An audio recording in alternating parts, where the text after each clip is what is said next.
Kembali bersama saya Suci Nisa menemani pagi Anda dengan sejumlah berita pilihan dari tim redaksi Kompas TV Jambi.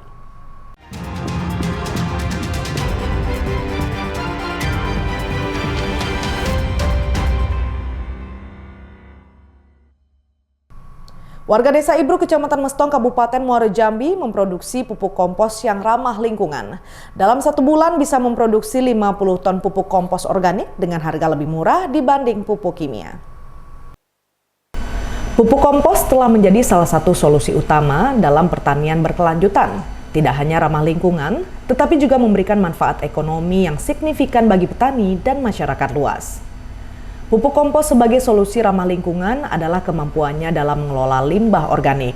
Limbah organik dan limbah perusahaan yang seharusnya menjadi sampah bisa diubah menjadi pupuk yang bermanfaat. Bahkan warga Desa Ibru, Kecamatan Mestong, Kabupaten Muaro Jambi memproduksi pupuk kompos yang ramah lingkungan. Dalam 1 bulan bisa memproduksi 50 ton pupuk kompos organik dengan harga lebih murah dibanding pupuk kimia.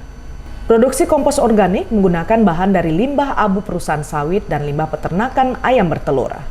Proses pembuatan pupuk kompos organik ini dimulai dari penyediaan bahan baku, melakukan proses inkubasi sampai 7 hari untuk menghidupkan mikroba agar bahan baku tercampur.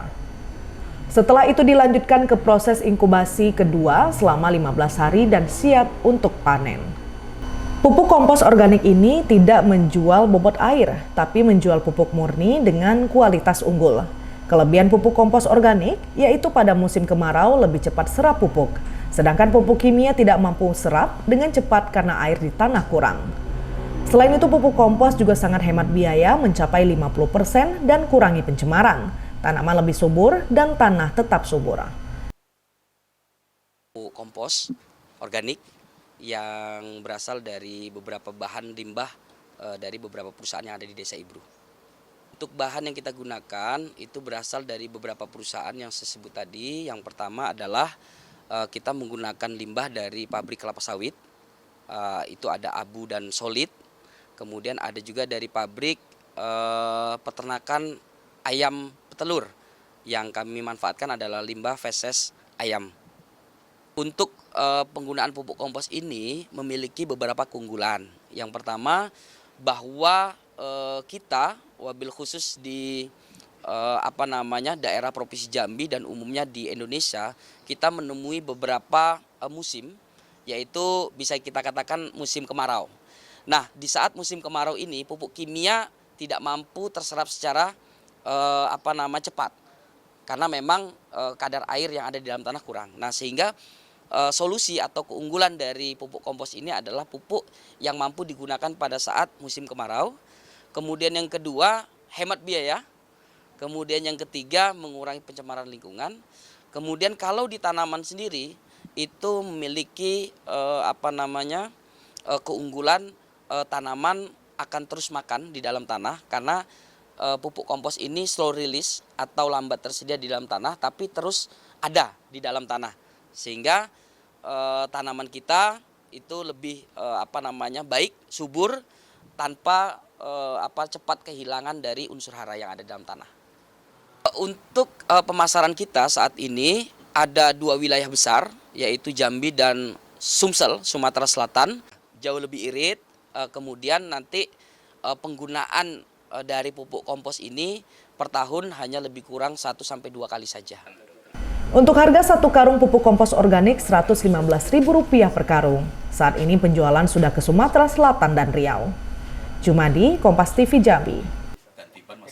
Saudara, gerabah atau kendi merupakan kerajinan dari tanah liat yang digunakan untuk dunia medis di Provinsi Jambi, yaitu untuk menampung ari-ari bayi yang baru dilahirkan. Tentunya bisa menghasilkan uang puluhan juta rupiah dalam 1 bulan, seperti yang dilakukan oleh Supangkat warga Kelurahan Bakung, Kota Jambi.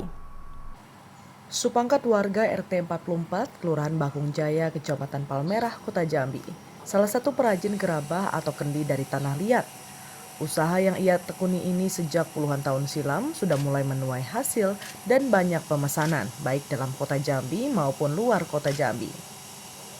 Kendi atau gerabah buatan Supangkat ini banyak dipesan rumah sakit dan bidan yang ada di Provinsi Jambi. Kerajinan gerabah buatan Supangkat banyak digunakan untuk membungkus ari-ari bayi yang baru lahir. Dalam satu bulan, Supangkat bisa memproduksi 3.000 kendi dengan harga jual Rp5.000 untuk satu kendi. Usaha pembuatan kendi atau gerabah ini dilakukan lantaran hasil dari pembuatan batu bata cukup murah. Muncullah ide membuat kendi dari tanah liat serta membeli kendi di pasar untuk belajar. Untuk mengasah kemahiran dalam pembuatan kendi, Supangkat meminta bantuan pelatihan dari pemerintah. Dari pelatihan itu, sampai sekarang, Supangkat sudah mahir membuat kendi dengan kualitas yang cukup bagus. Proses pembuatan kendi dimulai dari pengambilan tanah liat dengan cara dihaluskan menggunakan peralatan sederhana. Setelah halus ditambah air dan diaduk menggunakan injakan kaki. Setelah selesai diaduk merata, tanah liat langsung diambil dan diolah menggunakan kursi yang sudah disiapkan untuk membentuk kendi dan penutupnya. Setelah selesai, proses pembentukan langsung dijemur sampai kering. Kendi yang sudah kering langsung dibakar selama 8 jam di tungku yang sudah disiapkan. Kendi yang kering dibakar dan didinginkan agar kualitasnya bagus dan tahan. Namun saat ini kendala yang dihadapi perajin kendi ini adalah faktor cuaca. Apabila musim hujan, produksi kendi terganggu lantaran kendi yang dibuat tidak bisa dijemur dan lama kering. Selain itu, perajin ini juga mengalami kendala bahan baku kayu untuk bakar kendi. Selain sulit didapat, harga kayu juga semakin mahal. Idenya awalnya dari usaha batu bata yang ya semuanya tahu mungkin harga batu bata satu itu hanya ratusan rupiah kan gitu kan. Nah, tapi dengan dibuat usaha semacam ini, kerajinan seperti ini akhirnya mempunyai nilai tambah yang dari mungkin satu bata itu batu bata satu kali dibuat ini bisa jadi 2 dan itu nilai tambahnya kan bertambah. Satu kendi itu kalau sininya 5.000, kalau seharinya 50 tinggal hitung baik lah gitu kan. Sekitar kalau 3.000-an itu satu bulan ya. Iya. Nah, untuk ini kebanyakan yang pesan dari mana aja nih? Iya, rumah sakit, bidan-bidan itu kan. Nah, mulai rumah sakit umum, rumah sakit lah kan ada itu bagian kebidanan. Jadi tetap memerlukan. Supangkat berharap kepada pemerintah untuk dapat bantuan open pengeringan apabila musim hujan produksi kendi tetap berjalan. Cuma di Kompas TV Jambi. Taman Remaja dan Tugu Keris Seginjai Jambi salah satu pusat objek wisata yang ada di pusat kota Jambi. Lokasinya yang rindang dengan pepohonan ditambah dinginnya hembusan angin membuat warga betah datang ke sini bahkan tidak dipungut biaya. Taman Remaja dan Tugu Keris Seginjai Jambi salah satu pusat objek wisata yang ada di pusat kota Jambi. Lokasi yang rindang dengan pepohonan ditambah dinginnya hembusan angin membuat warga betah datang ke sini bahkan tidak dipungut biaya. Taman Remaja menawarkan suasana yang sejuk dan bebas polusi udara. Lokasinya yang berada di tengah kota membuat taman ini mudah dijangkau. Di sini, anak-anak bisa bermain dengan aman dan nyaman. Selain tempat bermain yang asyik, taman ini juga menyediakan berbagai fasilitas pendukung lainnya. Rindangnya pepohonan menjadikan taman ini tempat yang pas untuk melepas penat. Taman Remaja dibuka pukul 6 pagi hingga pukul 6 sore. Pengunjung yang datang ke taman tidak dipungut biaya apapun. Tidak jauh dari Taman Remaja ada objek wisata Tugu Keris Seginjai, simbol kebanggaan kota Jambi. Saya sama istri sama anak. Ya betul. Dan di sini kita ngapain aja? Tadi sih jalan, paling ajak anak tuh ke patung-patung gajah, harimau. Duduk-duduk makan kue sebentar. Habis tuh ke sana tuh yang dalam yang lebar tuh. Jadi foto-foto gitu aja sih. Tugu ini menjadi spot favorit warga untuk bersuah foto, sekaligus menambah pengetahuan akan warisan budaya lokal. Tempat ini sangat cocok untuk dijadikan destinasi edukasi dan rekreasi. Saya ini penggemar ini, kata cucu saya. Nah, cucu saya paling senang. Saya seminggu sekali pasti ke sini. Pada sore pagi itu kita baru satu udah punya cucu. Kunjungan wisatawan yang terus meningkat juga berdampak positif bagi para pedagang lokal. Minggu sore jam-jam 4 sampai jam 6 agak rame. Kalau Sabtunya juga sore. Kalau hari biasa sepi ya? Agak sepi. Nah, daripada hari biasa dibandingkan kalau sudah pas masuk liburan agak rame dari biasa. Kalau hari-hari biasa dia sederhana banget. Ada kalau rame. Kalau hari Minggu sama Senin alhamdulillah lumayan rame. Kadang nyampe macet jalannya. Kalau perjalanan kita ikut gimana itu kalau hari rame-rame itu? Tergantung Kak, kadang sepi kan, tergantung pengunjung lah. Kalau pengunjungnya sepi, ya sepi juga lah kan ya. Kalau pengunjungnya rame, alhamdulillah agak lumayan rame lah. Masyarakat berharap pemerintah dapat memperbaiki dan melengkapi fasilitas baik di Taman Remaja maupun di Tugu Keris Siginjai Jambi, sehingga menarik lebih banyak wisatawan dari daerah luar Jambi yang datang berkunjung. Ratnasari, Adi, Kompas TV Jambi. Saudara, koran dan kertas bekas selama ini dibuang begitu saja. Namun di tangan Eva, seorang ibu rumah tangga, warga RT 11 Kelurahan Aur Baru, Kecamatan Telanai Pura, Kota Jambi, kertas disulap menjadi kerajinan yang bernilai ekonomis. Koran dan kertas bekas selama ini dibuang begitu saja. Namun di tangan Eva, ibu rumah tangga, warga RT 11 Kelurahan Aur Baru, Kecamatan Telanai Pura, Kota Jambi, kertas disulap menjadi kerajinan yang bernilai ekonomis. Koran dan kertas bekas selama ini dibuang begitu saja. Namun di tangan Eva, warga Kelurahan Aur Baru, Kecamatan Telanai Pura, Kota Jambi, koran disulap menjadi kerajinan yang memiliki nilai ekonomis yang cukup tinggi. Eva memproduksi koran bekas buat kerajinan miniatur khas Jambi seperti Tugu Keris, Stupa Candi, pakaian adat Jambi, dan kapal Seloko Jambi dengan menarik. Kerajinan khas Jambi ini menarik minat warga membeli untuk oleh-oleh. Selain itu, Eva juga memproduksi tempat minuman air, vas bunga, tas, dan pengantin Jambi. Harga ini dijual cukup murah, mulai dari Rp30.000 sampai Rp300.000. Saat ini pemesanan baru di provinsi dan terus berkembang ke luar daerah. Kita usahanya bergerak di bidang kerajinan kria yang berfokus kepada kerajinan daur ulang kertas. Usaha kita ini dirintis awal mulanya 2019. Itu awal mula merintis. Kalau untuk produk ini mulai dikenal banyak orang itu pas awal Covid sekitar 2021-2022. Itu mulai dilirik orang, yaitu ibu-ibu. Untuk usaha ini kendalanya karena 2019 merintis sampai 2021 itu belum dikenal orang. Kendalanya itu di pemasaran. Soalnya produk kita juga masih dikit. Nah, mulai dikenal itu kita dari mulut ke mulut, ibu ke ibu, kita menjual keranjang, tempat air minum, vas kembang. Kalau untuk bahan baku sendiri kita dapatnya belinya itu dari warga sekitaran perumahan, ibu-ibu yang ada kohan di rumah atau LKS anak sekolah di rumah yang nggak dipakai lagi, kita beli gitu. Jadi kita selain membantu perekonomian ibu-ibu gitu kan, kita juga dari perekonomian pembelian LKS atau kohan, kita juga minta bantu ibu-ibu dalam membuat kerajinan juga gitu. Usaha pengolahan kertas dan koran bekas ini dirintis sejak tahun 2019 silam, berawal dari COVID-19. Awalnya Eva memproduksi hanya laku 1 buah saja, namun kegigihan berusaha dan mempromosikan akhirnya bisa dikenal dengan masyarakat luas. Sampai saat ini sudah puluhan produk yang diproduksi. Jumadi, Kompas TV Jambi. Untuk menyelamatkan lingkungan dari sampah popok bayi dan pembalut wanita, seorang ibu rumah tangga membuat popok bayi dan men's pad dari kain yang sehat dan ramah lingkungan, serta menghemat pengeluaran ibu rumah tangga untuk membeli popok. Kehadiran seorang bayi merupakan sebuah anugerah. Sebagai orang tua, tentunya mempersiapkan berbagai peralatan dalam memenuhi kebutuhan si kecil, salah satunya popok. Sampai saat ini popok berbahan plastik sekali pakai masih menjadi pilihan utama warga lantaran mudah. Sedangkan fakta di lapangan, popok berbahan plastik sekali pakai menjadi penyumbang sampah terbanyak. Perlu ratusan tahun agar popok plastik ini hancur.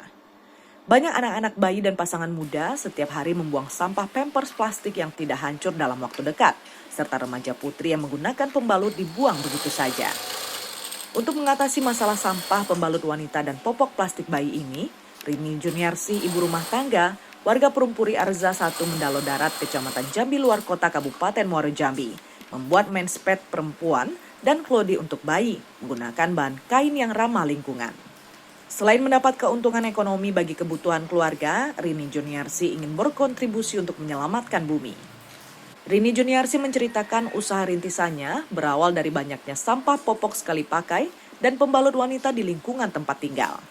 Ia mencoba mencari solusi bagaimana sampah popok sekali pakai ini tidak merusak lingkungan. Muncullah ide membuat klodi bayi atau popok dari bahan kain yang sehat dan ramah lingkungan. Awal pembuatan klodi bayi dan pembalut wanita ini, Rini Juniarsi sering gagal. Bahkan untuk satu klodi bayi saja bisa membutuhkan waktu 2 minggu. Namun dengan tekad yang kuat, akhirnya bisa mencari solusi dan cara efektif.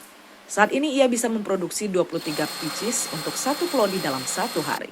Dalam pembuatan klodi bayi dan pembalut wanita, butuh kehati-hatian dalam mengukur dan menjahit agar konsumen bisa nyaman menggunakannya.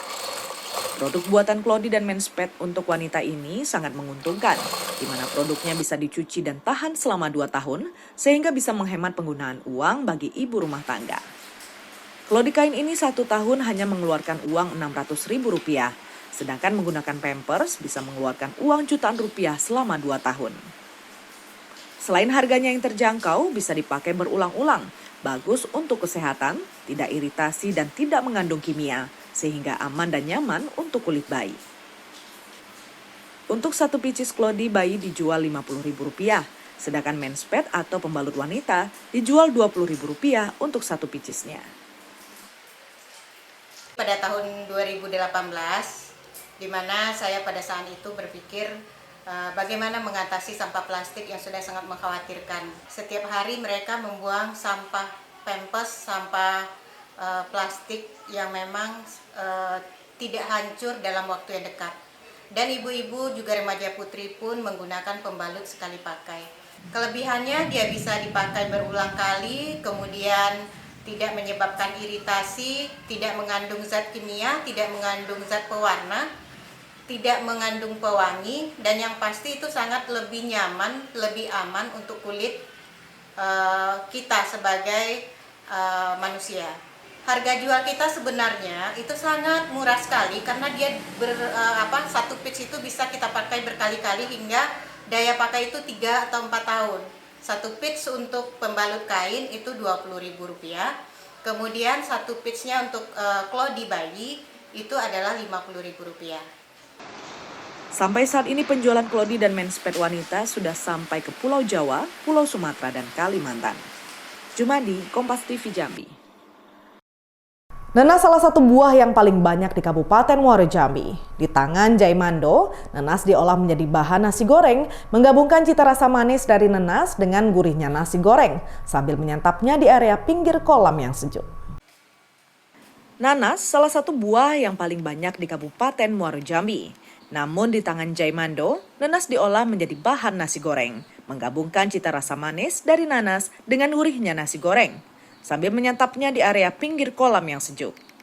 Hidangan ini populer di berbagai negara Asia Tenggara, terutama Thailand, dan semakin digemari di Indonesia, salah satunya di Jambi. Keunikan nasi goreng nanas yaitu perpaduan rasa yang unik, sedikit asam, rasa manis dari nanas berpadu sempurna dengan gurihnya nasi goreng, menciptakan sensasi rasa yang menyegarkan. Tampilan yang menarik, nasi goreng nanas disajikan dalam wadah nanas, memberikan tampilan yang menarik dan menggugah selera. Selain itu, nasi goreng nanas kaya akan vitamin C. Membuat nasi goreng nanas, itu yang otomatis bahan bakunya itu dari nanas, ada kismis dan bubuk kari. Dan pakai dengan kondimennya itu pakai udang yang ukuran udang agogo yang sedikit lebih besar dan diberi tepung lalu kita goreng sama telur mata sapi. Karena kita ingin beda. Jadi kita mungkin membuat nasi goreng itu dari campuran dari buah-buahan. Sehingga ada rasa asam dari buah nanas biar lebih ada di nasi goreng itu ada lebih bervitamin dari buah gitu. Ini sedikit berbeda. Di sini ada rasa nanasnya yang asam itu dengan tambahan sedikit pedas dari bubuk kari. Jadi kari ini bubuk kari yang seperti masakan India gitu, masakan bubuk kari Malabar gitu.